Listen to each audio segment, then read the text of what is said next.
తెలంగాణలో ప్రజాస్వామ్యం అనే అంశం పైన మనం ఇప్పుడు మాట్లాడుతూ ఉన్నాం.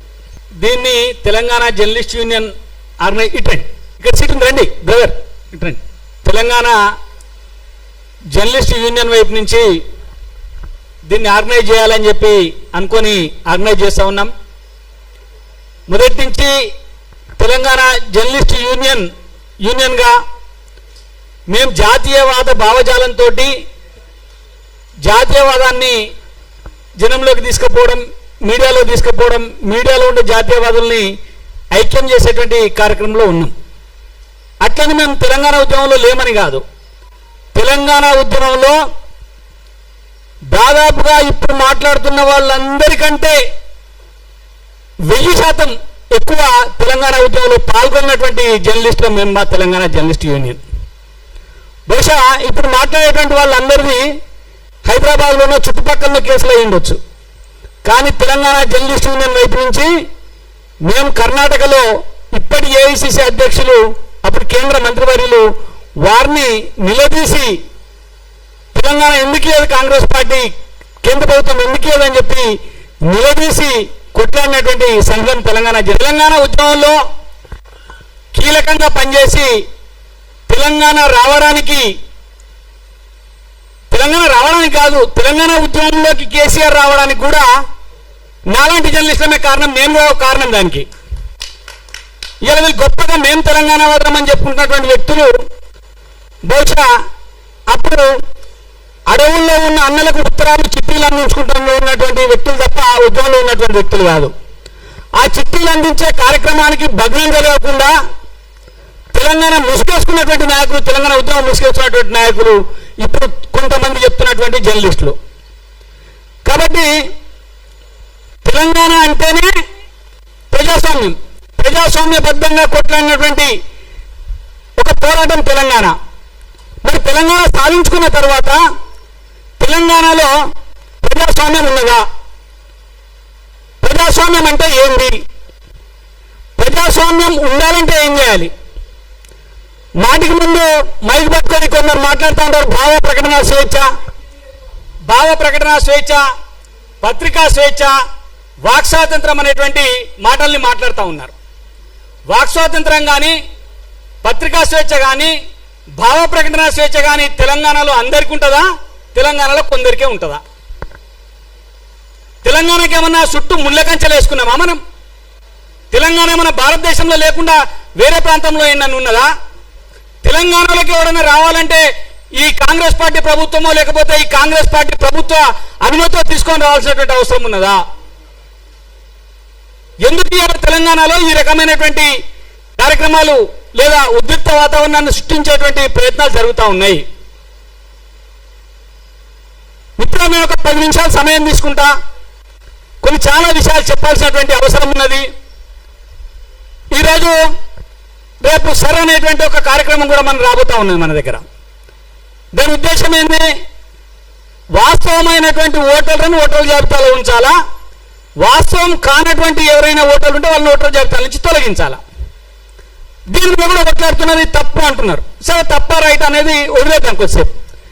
తెలంగాణలో, మన హైదరాబాద్లో, మన పాత బస్తీలో ఆధార్ కార్డు సృష్టించుకున్నటువంటి రోహింగ్యాలకు అనుమతి ఉంటుంది. కానీ ఆధార్ కార్డు సృష్టించుకొని ఓటర్ లిస్టులో ఓటర్ రాయించుకొని ఇక్కడ ప్రజలను దోపిడీ చేసి ఇక్కడ ప్రజలపైన దౌర్జన్యం చేసేటువంటి రోహింగ్యాలకు ఇక్కడ అనుమతి ఉంటుంది. వాళ్ళ గురించి ఎవరు మాట్లాడరు. కానీ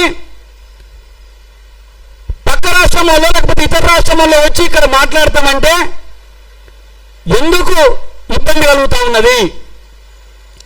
ఎందుకు నొప్పి కలుగుతూ ఉన్నది? ఎందుకని చెప్పి అనుమతులు ఇవ్వకుండా ఇబ్బందులు పెడతా ఉన్నారనే దానిపైనే ప్రధానమైనటువంటి చర్చ. ప్రజాస్వామ్యం అంటే ఏంది?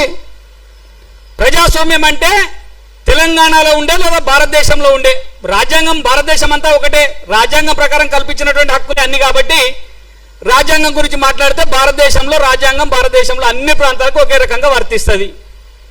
మరి రాజ్యాంగాన్ని రోజు చేతిలో పట్టుకొని తిరుగుతున్నటువంటి నాయకుడు, ఆ నాయకుడి నాయకత్వంలో ఉన్న పార్టీ ప్రభుత్వం ఇక్కడ ఉన్నది. మరి ఆయననేమో రోజు రాజ్యాంగం చేతిలో పట్టుకొని తిరుగుతాడు, ఇక్కడనేమో రాజ్యాంగానికి తూట్లు పొడుస్తుంది ఆ ప్రభుత్వం, భావ ప్రకటన స్వేచ్ఛకు బద్దలు కొడుతుంది, సమావేశం పెట్టుకోవడానికి అనుమతి ఇవ్వదు. అది పోను ఆ ప్రభుత్వంలో ఉన్న మంత్రులు ఏమనయ్యా జాగిరి ఎట్లా వస్తావో చూస్తా అంటారు. ఏందిది అంటే నీవు నీ రాజ్యాంగాన్ని పుస్తకాన్ని పట్టుకొని కేవలం షో అప్ చేస్తా ఉన్నావు తప్ప రాజ్యాంగంలో ఉండబడేటువంటి విధానాల్ని, రాజ్యాంగంలో ఉండబడేటువంటి అంశాలని నువ్వు పట్టించుకోవట్లేదు. నువ్వు కానీ నీ పార్టీ కానీ నీ పార్టీ ప్రభుత్వం కానీ పట్టించుకోవట్లేదు అనేది స్పష్టమవుతా ఉన్నది.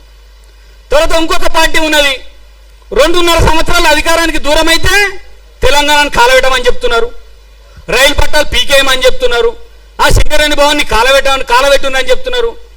డబ్బుల కోసం, ఇందులో స్పష్టంగా చెప్పాలి, డబ్బుల కోసం అవసరమైతే కాలబెట్టంటే డబ్బులు ఎట్లా రావు వస్తామని చెప్పి ప్రజల్ని రెచ్చగొడుతున్నటువంటి పని కూడా ఇక్కడ జరుగుతూ ఉన్నది. అంటే ఈ రెండు, మేమే తెలంగాణ తెచ్చినామని చెప్పుకునేటోడు ఒకడు, మేమే తెలంగాణ ఇచ్చినామని చెప్పేటోడు ఒకడు. ఇంట్లో ప్రజల భాగస్వామ్యం లేనట్టే ఇంకా ఇవ్వంది లేదు, వాడు ఇచ్చిండు వీడు తెచ్చుకున్నాడు. ఈ మాటలు చెప్తున్నటువంటి ఈ రెండు పార్టీలు కూడా ప్రజాస్వామ్యానికి వ్యతిరేకంగా పనిచేస్తున్నాయని చెప్పి ఈ రెండు స్టేట్మెంట్ల ద్వారా రుజువైంది. కాబట్టి తెలంగాణలో ప్రజాస్వామ్యాన్ని బతికించుకోవడం కోసం, తెలంగాణ ప్రజాస్వామ్యాన్ని నిలబెట్టడం కోసం, తెలంగాణలో భావ ప్రకటన స్వేచ్ఛ ఉండడం కోసం ఇవాళ ఒక ప్రయత్నం తెలంగాణ జర్నలిస్ట్ యూనియన్ చేస్తూ ఉన్నది. కొందరు మాట్లాడుతున్నారు, మాట అంటే మతోన్మాదం అంటారు, భారత్ మాతాకి జయ అంటే మతోన్మాదం అంటారు, వందే మాతరం అంటే మతోన్మాదం అంటారు, అయి భారతదేశం మనదిరా బాబు అంటే మతోన్మాదం అంటారు.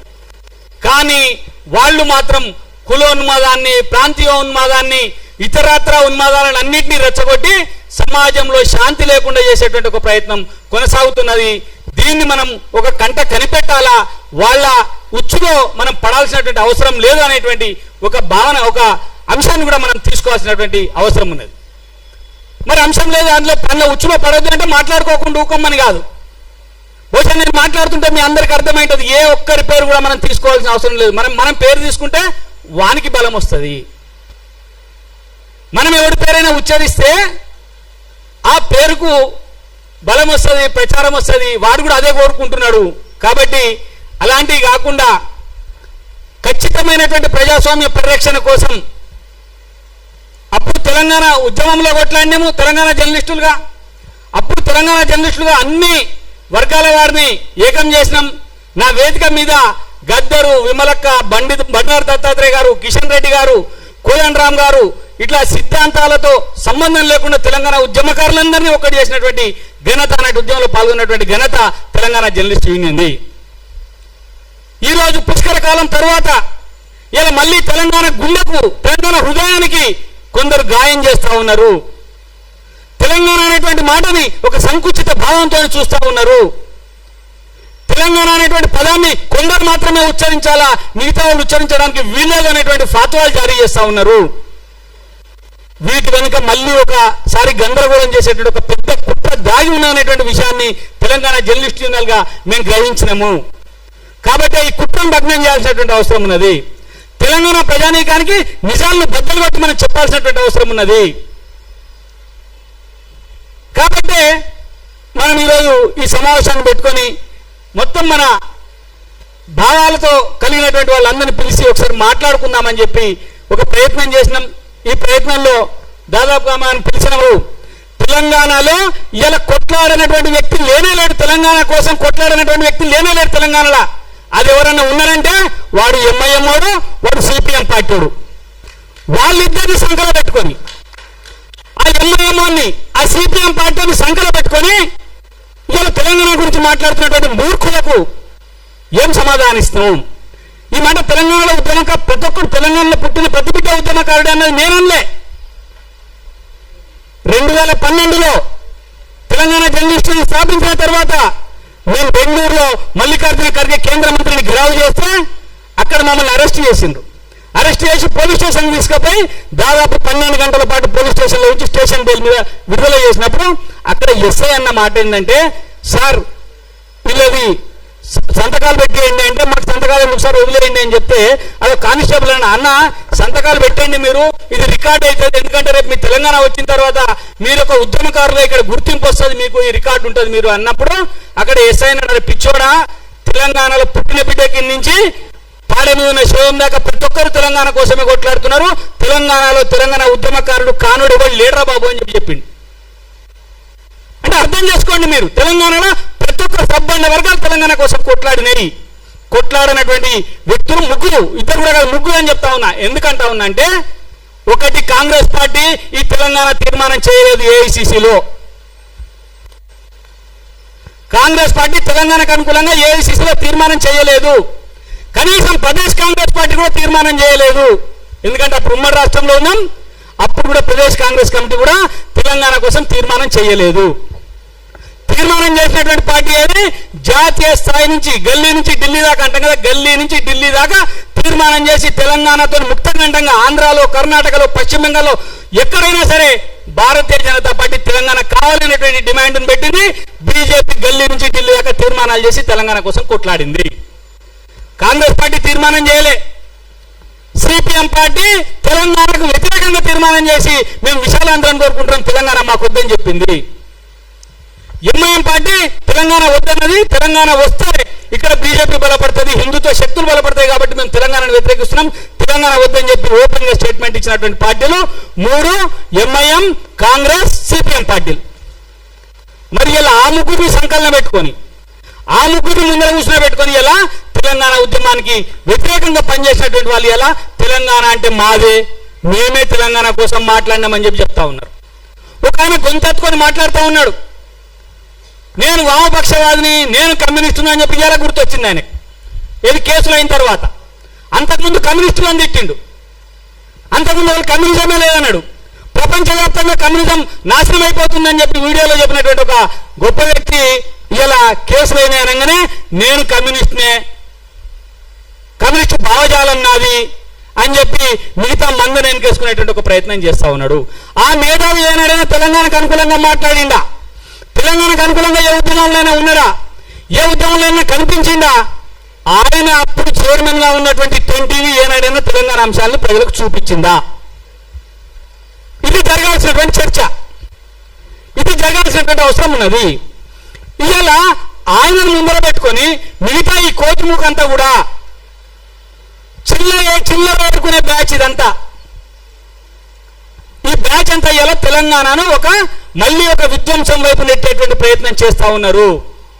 దయచేసి ఈ సంపాదించుకున్నటువంటి తెలంగాణను, కొట్లాడి మనం సాధించుకున్నటువంటి తెలంగాణను కాపాడుకోవాల్సినటువంటి బాధ్యత ఈ తెలంగాణ భూమి పుత్రులుగా, తెలంగాణ కోసం కళ్ళగన్న వారిగా, తెలంగాణ కోసం కొట్లాడిన వారిగా ఈ తెలంగాణను భారతదేశంలో అంతర్భాగం చేసినటువంటి సర్దార్ వల్లభాయ్ పటేల్ వారసులుగా మనం ఈ తెలంగాణను కాపాడుకునేటువంటి అవసరం ఉందని చెప్పి నేను మీ అందరికీ విజ్ఞప్తి చేస్తా ఉన్నాను. కాబట్టి తెలంగాణ జర్నలిస్ట్ యూనియన్ ఇలా ఈ అంశాన్ని తీసుకుంది. ఈ అంశాన్ని బహుశా కాకతీయంగానే మేము ఇక్కడ తీసుకున్న సిద్ధు చెప్పిండు, అన్న ఇట్లా మాట్లాడదామని చెప్పి రాత్రే చెప్పిండు. చెప్తే సరే దీన్ని నిర్వహిద్దామని చెప్పి నిర్వహించడం. కానీ దీనికి నేను ఒక స్పష్టమైనటువంటి ఒక ఎండ్ కార్డు కూడా ఇవ్వాలనుకుంటున్నా. ఈ సమావేశాన్ని అన్ని ఉమ్మడి జిల్లాలలో పెడతాం.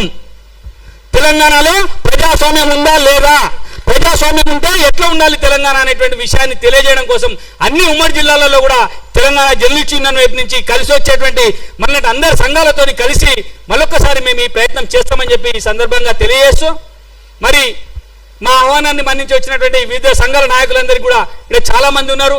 చాలా పోరాటాలు చేసినటువంటి మురళీ మనోహర్ గారు ఉన్నారు. వారు ఏబీవీపీలో జాతీయ అధ్యక్షుడిగా పనిచేశారు. తెలంగాణ ఉద్యమంలో తెలంగాణ లెక్చరర్లందరినీ ఒక్కటి చేసి తెలంగాణ లెక్చరర్ల ఫోరాన్ని ఏర్పాటు చేశారు. ఏబీవీపీలో ఉంటూ ఒక పెద్ద గర్జన ఏర్పాటు చేసి ఇక్కడ లక్షలాది మందితోటి తెలంగాణ అనేటువంటి అంశాన్ని విద్యార్థుల లోకానికి తెలియజేయడం కోసం పనిచేసినటువంటి మహానుభావులు మురళీ మనోహర్ గారు ఉన్నారు. అట్నే చాలా మంది నాయకులు ఇక్కడ అంతా తెలంగాణ ఉద్యమంలో పనిచేసిన వాళ్ళే ఉన్నారు. వీళ్ళందరూ కూడా మాట్లాడాల్సిన అవసరం ఉంది. కాబట్టి దయచేసి ఈ అంశాన్ని మనం బలంగా తీసుకుపోవాల్సినటువంటి అవసరం ఉన్నది. తెలంగాణ పేరుతోటి జై తెలంగాణ అని మనము అంటాం, జై తెలంగాణ అని ఇంకోటి అంటాడు. కానీ జై తెలంగాణ అని నినాదం వెనుక ఎవరి దగ్గర స్వచ్ఛత ఉన్నదనేటువంటి విషయాన్ని కూడా మనం గమనించుకోవాలి. మళ్ళీ ఒక్కసారి ఏదైతే అటవీ ప్రాంతాల నుంచి మాయమైపోయినటువంటి నక్సలైట్లు అటవీ ప్రాంతాలు వదిలి ప్రజల చేత చీత్కరించబడి తుపాకుల్ని వదిలేసి మరి ఈ నాగరిక ప్రపంచంలోకి వచ్చినటువంటి వ్యక్తులు వాళ్ళ మనస్తత్వాన్ని మార్చుకోలేదు. వాళ్ళు తిరిగి మళ్ళొక్కసారి ఈ సమాజంలో అల్లకల్లోలాన్ని, గందరగోళాన్ని సృష్టించేటువంటి ప్రయత్నం చేస్తా ఉన్నారు. దీని వెనుక ఎన్నికల కుట్ర కూడా దాగి ఉన్నదనేటువంటి విషయాన్ని మీ అందరూ గుర్తుంచుకోవాలని ఆ వైపున మనం ప్రయత్నం చేయాలా. మరొకసారి జాతీయవాదాన్ని ప్రజల్లోకి తీసుకుపోవడం కోసం మనం ప్రయత్నం చేయాలి. జాతీయవాదం అనేటువంటి ఏకైక దృక్పథంతో మొత్తం భారతదేశం అంతా కలిసి ఉండాలనేటువంటి ఏకైక దృక్పథంతో ఆ రోజు సర్దార్ వల్లభాయ్ పటేల్ గారు ఈ తెలంగాణను తీసుకొచ్చి భారతదేశంలో విలీనం చేసిండ్రు. కాబట్టి జాతీయవాదానికి తెలంగాణవాదానికి ముడిపడి విడదీయాలనేటువంటి ఒక ఆత్మీయ సంబంధం ఉన్నది.